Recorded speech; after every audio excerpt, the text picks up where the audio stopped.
As you walk along the corridor, you see ahead it is getting narrower. At one point you stoop, and as you do so, a deep resonating laugh starts up around you. Do you wish to continue? If so, turn to 281. If you wish to turn back, turn to 10.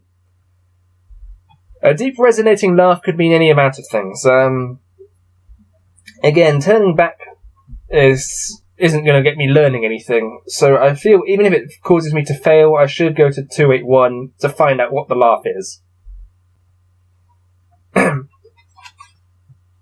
The narrow passageway eventually becomes too small for you to walk along. You get down on your hands and knees and crawl. Eventually, you will get no further, and there seems to be no way through. You decide to return to the main passage. You head for the junction, turn to 10. Now what was the laugh? Both of the times I had to turn to 10. What's the point in letting me do that? You arrive back at the junction and turn northwards, turn to 77. Why was there a laugh? It was just... Was it because I wasted time? Several metres up the passageway, you arrive at a junction where you may turn either east or west. Set in the rock on the north wall is a small recess where you may rest and eat provisions without being seen. If you wish to take provisions here, do so. Afterwards, set off either eastwards or westwards. Well, I'm still kind of low on health. I've only got 6, so I'm going to eat a provision, take my health up to 10. That gives me 9 remaining. And then east or west.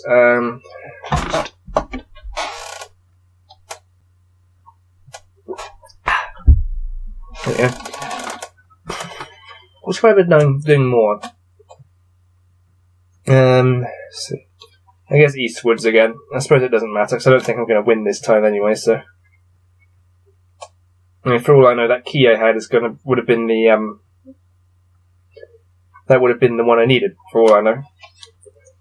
You follow the passage eastwards for several metres, and it turns to the north. Shortly, you reach another junction, where you may either go straight on, or you may turn right into an eastwards passage that soon turns north again. Either way, I'm turning north. It's just, do I want to go north here or here? I guess I'll go straight on. Whatever gets me to this ferryman.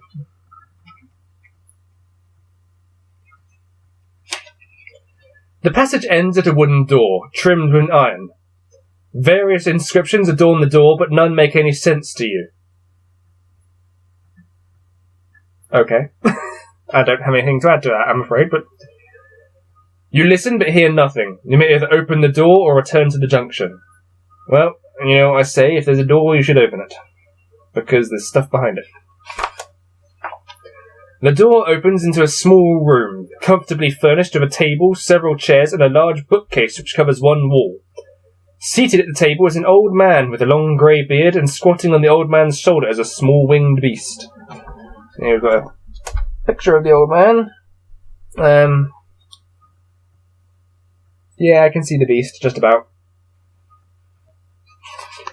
This creature is no more than 6 centimetres tall. It has 2 arms and legs. Its skin is a dusty grey colour. It has tiny, sharp white teeth, and its wings are folded behind its back. The old man says nothing as you walk in through the door, but he beckons you over to sit down at the table. He is tossing in his hands 2 small white objects. Do I sit down, do I leave the room, or do I draw my sword? This seems like it might be a challenge that might get me something good. So I'm gonna sit down and see what he has to say. So let's have a look here. The old man does not look up from the table, but his devilish little pet eyes you suspiciously and starts chattering in a small, squeaky voice. The old man grunts and asks whether you are game for a wager. Will you accept? You may only do so if you have at least 1 gold piece with you. If so, turn to 130. If not, you may either leave the room or attack the man. Well, I've got a gold piece. I've got decent luck, and that's probably what the wager's going to be about, so I guess I'll go for the wager. I might get some more gold out of it. 130. Yeah.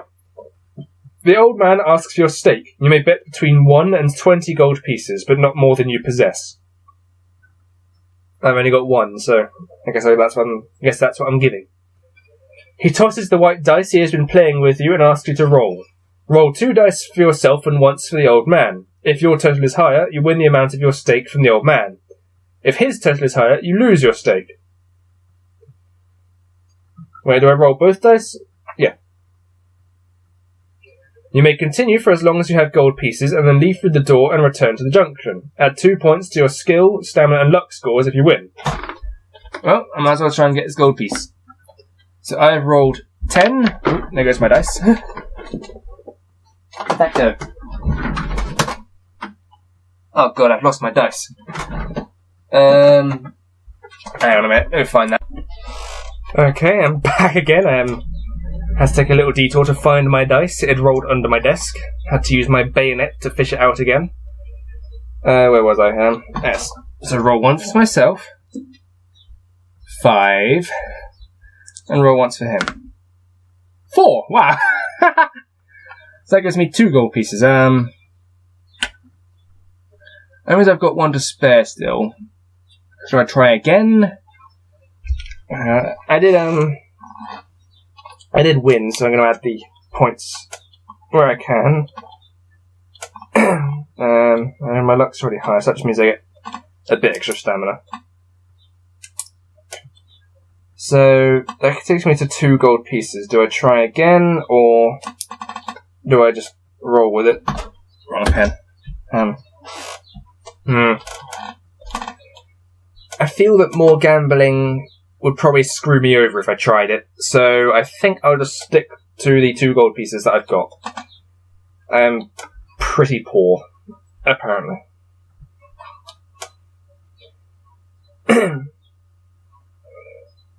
If you win, turn to 280. You arrive back at the junction, and this time take the passageway to the east. The passageway runs for several paces eastwards, then turns north. Turn to 311.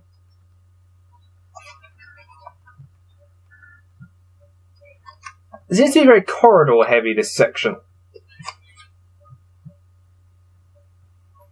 The passageway ends in a door, at which you listen but hear nothing. Trying the handle, you find the door opens into a large square room. The room is completely bare, but the floor is covered in a mosaic of tiles. 2 shapes stand out on the floor, star-shaped tiles and hand-shaped tiles. The door on the opposite wall is the only way through. Will you walk across the room to the door, walk on the room stepping only on stars, or walk on the room across the room stepping only on hands?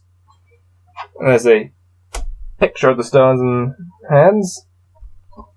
Trying to figure out what kind of elaborate trap this is going to be. Stepping on hands, that seems kind of like a metaphor for something, so that might be a trap.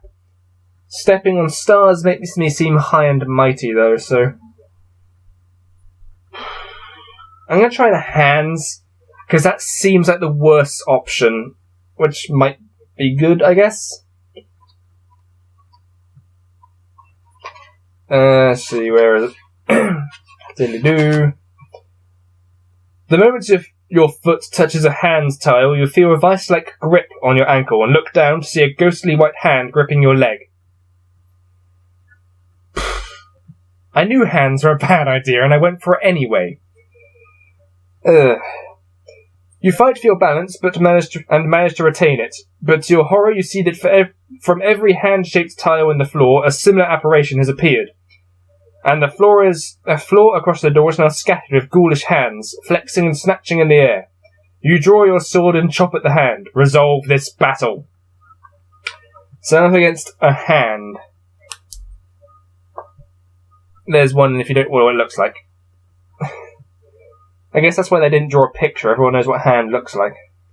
Skill 6, stamina 4. It makes sense it's had high skill, because it's literally a hand. Let's start rolling. He rolls 10, so that's 16. I roll 5. Which means I get hurt by a hand on the floor.